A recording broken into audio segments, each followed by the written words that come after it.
Hello everybody, welcome to week 4 part 2. Inheritance. Inheritance provides a way to create a new class from an existing class, and this new class is a specialized version of the existing class. Take insects for example. All insects have certain characteristics.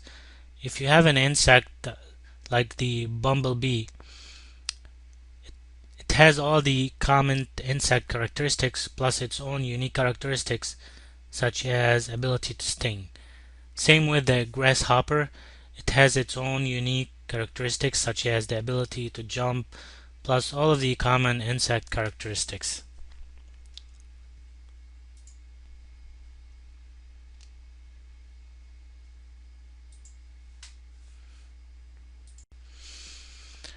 Inheritance establishes an as-a relationship between classes. For example, a poodle is a dog, a car is a vehicle, a flower is a plant, a football player is an athlete.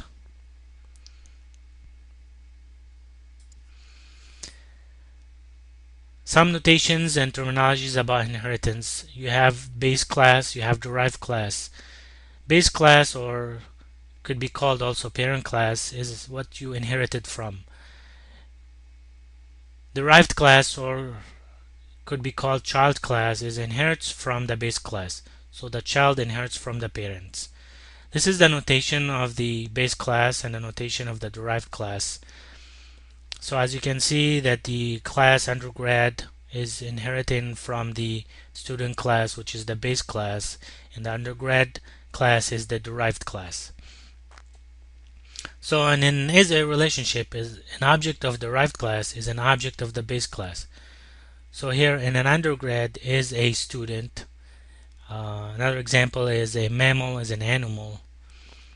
Um, or you could say a car is a vehicle, or a BMW is a car. So a derived object has all of the characteristics of the base class. What does a child have? A child of the derived class has all members defined in a child class plus all the members declared in a parent class. And an object of the derived class can use all the public members defined in a child class plus all the public members defined in a parent class.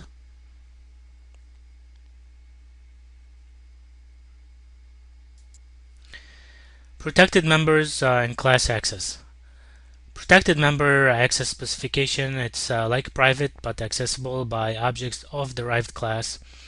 The class access specifications determines how private, protected, and public members of base class are inherited by the derived class, as we will see later.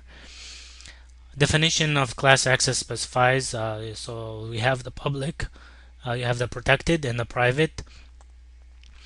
In the public members, the object of the derived class can be treated as an object of the base class and not vice versa.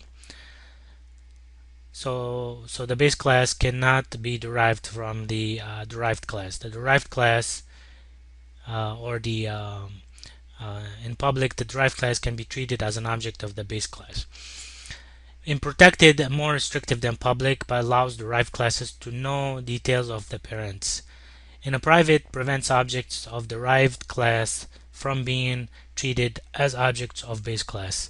And we're going to see examples about each one of these access specifications.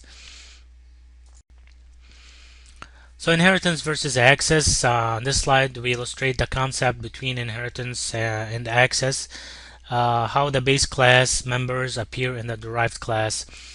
And notice here how the private member and the private base class, how they are not accessible in a derived class, and how public and base class in base in private and derived class. Also note how the same members can be accessed differently if the base class was protected versus if it was public.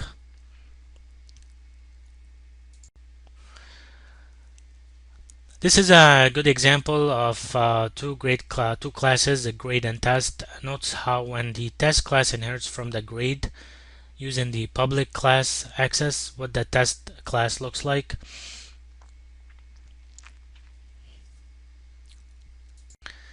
And this one shows you how when the test class inherits from the grade class using the protected, what the test class looks like.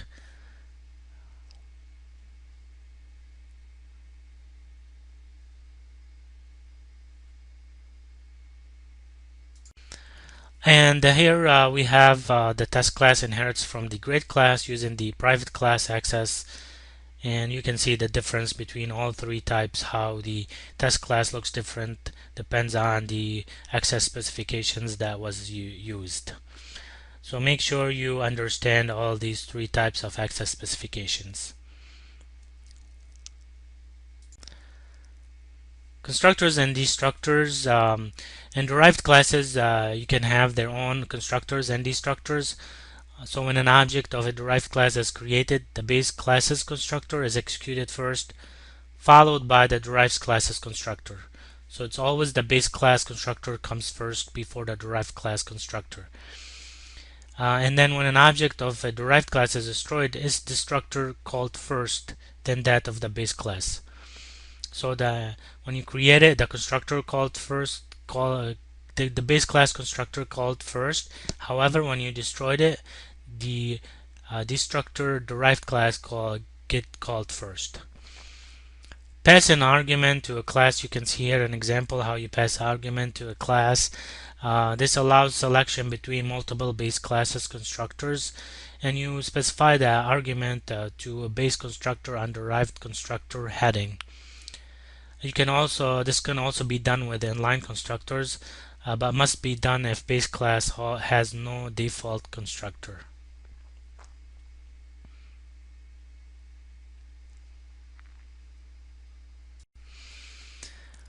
This program demonstrates the order in which base and derived class constructors and destructors are called.